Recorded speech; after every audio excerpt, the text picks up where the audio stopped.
Inputs of Develop Project Charter.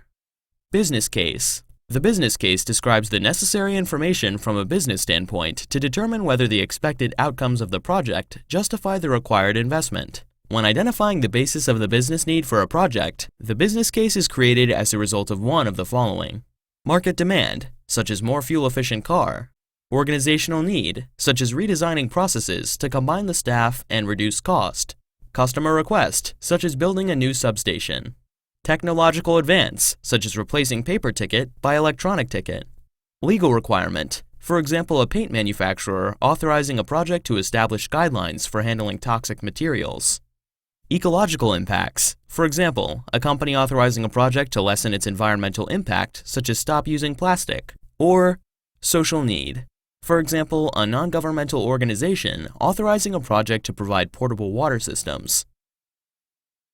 There are many reasons to initiate a project, such as the ones mentioned above, but the most important is how a project aligns with business needs and strategies. Analyzing business needs and strategies helps determine whether or not a project brings value to the business. Therefore, it is better to conduct a benefit analysis to validate the project's alignment with organizational strategy and expected business value. This is the purpose of the business case. The project manager cannot update the business case, but should provide recommendations and escalate them to the sponsor to keep the project business case, project management plan, project charter, and project benefits management plan success measures in alignment with one another. When any missing item or deviation is noticed in the business case, getting advice from the sponsor is a preferred choice. To get chartered to the project manager should review the business case. Agreements. Agreements are also inputs into the Develop Project Charter process. Agreements are used to define initial intentions for a project. Agreements may take the form of contracts, memorandums of understanding, and service-level agreements. Memorandum of understanding are sometimes required during project charter development to share some information with research institutes or to make agreements with contractors.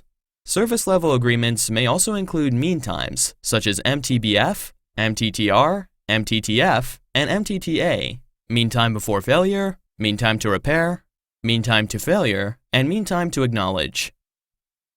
In order to propose an implementation strategy while the development of the project charter, it is the project manager's duty to understand any factors that may have a favorable or unfavorable effect on project implementation. Therefore, the project manager should assess external and internal influences that may impact project strategy by reviewing the enterprise environmental factors and the organizational process assets. Enterprise environmental factors. The enterprise environmental factors are conditions not under the immediate control of the project team and may constrain or direct the project. The enterprise environmental factors that can influence the Develop Project Charter process include government and industry standards. The project charter needs to incorporate compliance with any applicable government and industry standards, such as materials that affect health, like paint or asbestos. Legal and regulatory requirements, such as constraints on overtime payment or labor rules and regulations in a foreign country.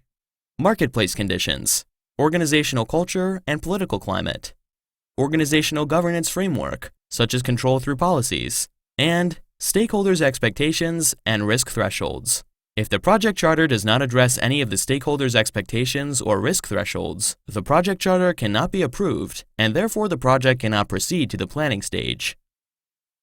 Organizational process assets. Once the business documents, agreements, and enterprise environmental factors are reviewed to develop the project charter, the following organizational process assets that can influence the Develop Project Charter process should also be reviewed. Organizational standard policies, processes, and procedures.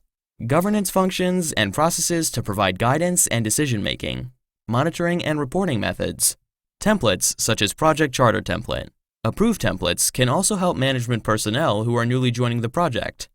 And historical information and lessons learned repository. Learning from failed projects can provide valuable information towards the success of another project. This can help the project manager learn from previous projects and understand the reasons for the previous project's failure or termination so that the project manager can avoid the same mistakes and incorporate this knowledge into the project charter of the new project.